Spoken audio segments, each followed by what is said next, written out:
దానికంటే ముందు ఒక స్పెషల్ గెస్ట్ని మళ్ళీ స్టేజ్ పైకి ఇన్వైట్ చేద్దాం అనుకుంటున్నాను. నటుడిగా ఎలా అయితే సెన్సేషన్ని క్రియేట్ చేస్తున్నారో ఈ మధ్య ఆయన స్టేట్మెంట్స్ కూడా చాలా సెన్సేషన్ క్రియేట్ చేస్తున్నాయి. సో టాపిక్ ఏదైనా ఆయన స్టేట్మెంట్ మాత్రం సెన్సేషనే. So let me welcome Prithvi garu on stage.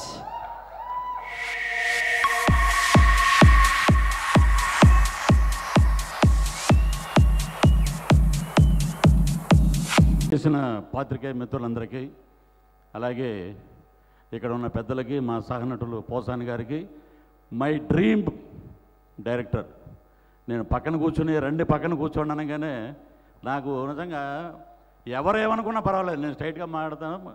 మా డైరెక్టర్ గారు అలాగే ఉంటారు. నాకు చాలా ఆనందం అనిపించిందండి. దట్ ఫోన్లో మాట్లాడగానే నాకు చాలా ఆనందం అనిపించింది. నా డ్రీమ్ ఈరోజు రామ్ గోపాల్ వర్మ గారు ఎదురుగుండా నేను మాట్లాడటం. ఎక్కువ ఉపోద్ఘాతాలు చెప్పను నేను. లక్ష్మీస్ ఎన్టీఆర్, నేను ట్రైలర్ చూడంగానే ఫస్ట్ మాట్లాడగానే is YSRCP man, that's why is talking Lakshmi's NTR అన్నారు. మాట్లాడే ఎదవలగా నేను ఒకటే చెప్తాను, తప్పు జరిగింది కాబట్టి డైరెక్టర్ గారు తీసేశారని పోసాని గారు చెప్పారు.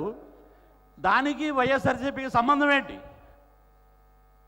ఏదడిగినా నేను చక్రం తిప్పాను, నేను అక్కడికి వెళ్ళాను ఇక్కడికి వెళ్ళానన్నారు. నేను ఎందుకు చెప్తున్నానంటే ఇది ఈజ్ ఎ మ్యాన్. ఎన్టీఆర్ గారు 36 సంవత్సరాల క్రితం తెలుగుదేశం పార్టీ పెట్టి ఎగనెస్ట్ కాంగ్రెస్, ఎక్కడికి వెళ్ళినా కాంగ్రెస్ వాళ్ళని తిట్టండి తిట్టండి అని చెప్పినటువంటి మహానాయకుడు. మా ఊర్లో తాడేపల్లిగూడెంలో మేము చూసినప్పుడు ఆయన సాయంత్రం 7:30కి వస్తారంటే ఆయన తెల్లవారుజామున 3:30కి వచ్చారు. అప్పుడే అర్థమైంది ఆ మహానాయకుడు గురించి. ఆయన బంగాళాఖాతంలోకి విసిరేయమంటే కాంగ్రెస్ను బంగాళాఖాతంలోకి విసిరేశారు. That is the credibility of NTR. ఈ దేశంలో కానీ ఈ రాష్ట్రంలో కానీ I have seen only 2 CMs. ఒక మడం తిప్పని నైజం, ఒక సంస్కృతికి చిహ్నం ఎవరంటే స్వర్గీయ నందమూరి తారక రామారావు గారు and doctor YS Rajasekhara Reddy గారు. ఈ ఫేస్ని ఎవరు చూస్తారండి? ఎప్పుడు మాట్లాడినా మీరు నిజాలు మాట్లాడరు.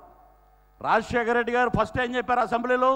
అయ్యా చంద్రబాబు, నువ్వు ఏ రోజు నిజం మాట్లాడవు, ఒక మునీశ్వరుడు శాపం ఉందని తల 1000 ఒక్కలవుద్దని. నేను ఇవన్నీ ఎందుకు చెప్తున్నానంటే, ఒక మహా న్యూస్ అనే ఛానల్కి I'm telling directly for channel, నా మీద ఏమన్నా కార్టూన్లు వేసుకున్నా ఐ డోంట్ కేర్, నా గురించి ఏమైనా రాసుకున్నా కూడా నేను పట్టించుకోను.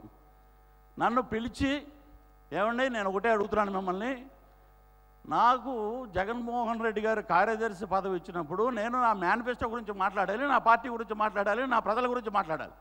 అది వదిలేసి వాట్ ఈజ్ లక్ష్మీస్ ఎన్టీఆర్, మీరు ఎందుకంటే అలా మాట్లాడారు? ఆ టైంలో శివాజీ అనే వ్యక్తి అక్కడ ఉన్నారన్నారు. ఎందుకంటే ఫ్యాక్ట్ ఐఎమ్ టెలింగ్, ఇది లక్ష్మీస్ ఎన్టీఆర్ ఈజ్ అసలు కథ, దానికి నేనే సాక్ష్యం. It's true. ఆ లక్ష్మీ నరసింహస్వామి సాక్షిగా చెప్తున్నాను. నేను హైదరాబాద్కి వచ్చినప్పుడు I did a MA from Andhra university, I came here. నేను ఇండస్ట్రీలో సర్వే అవ్వాలంటే ఐ ఫైనాన్షియల్లీ బ్యాక్గ్రౌండ్, నాకు ఏదో ఒకటి కావాలి.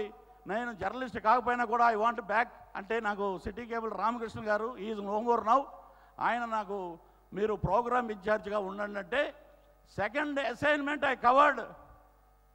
అక్కడ చూసి నాకు నిజంగా కళ్ళంట నీళ్ళు వచ్చినాయి.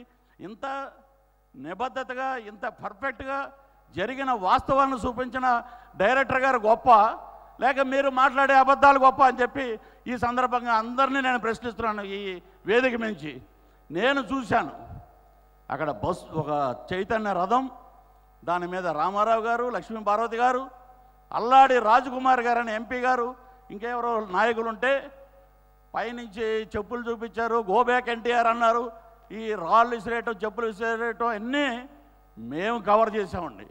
దట్ టైం ఈ CDs లేవు, VHS cassettes. I'm trying from city cable ఎక్కడైనా ఉందంటే ఈ సినిమా రిలీజ్ అయ్యేలోపు ఒరిజినల్ వీడియో తీసుకొచ్చి చూపిస్తా అని చెప్పి మీ అందరికీ తెలియజేస్తున్నాను. నేను ఐఆమ్ రియల్ సాక్షి. నేనే వర్మ గారు ఇలాగా ఆంధ్రప్రదేశ్లో బోల్డ్ మంది ఉన్నారండి. కొప్పినేడి రమేష్ బాబు గారని is a senior journalist who travelled with NTR, senior NTR స్వర్గీయ రామారావు గారితో పాటు ఉన్నటువంటి వ్యక్తి.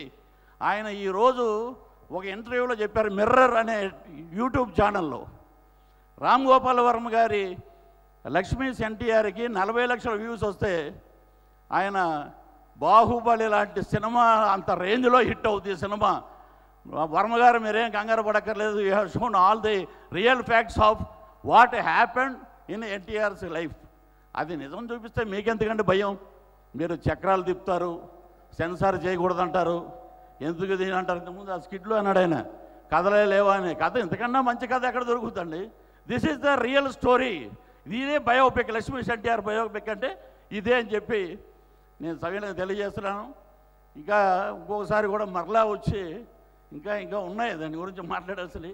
సో నాకు ఈ అవకాశం ఇచ్చినటువంటి పెద్దలకి, ఇక్కడ ఉన్నటువంటి పాత్రికేయ మిత్రులందరికీ, మా డైరెక్టర్ గారికి, ఆ ప్రొడ్యూసర్ గారికి అందరికీ శిరస్సు వచ్చి పాదాభివందనం చేస్తూ సెలవు తీసుకున్నాను. Thank you very much. ఈ వీడియో మీకు నచ్చినట్లయితే లైక్ చేయండి, షేర్ చేయండి. ఇలాంటి మరిన్ని సరికొత్త సినిమా వీడియోల కోసం ఛానల్ని సబ్స్క్రైబ్ చేయండి. అలాగే ఇక్కడ ఉండే ఈ గంట సింబల్ని క్లిక్ చేయండి. మేము అప్డేట్ చేసే ప్రతి వీడియో నోటిఫికేషన్స్ మీకు వచ్చేస్తాయి.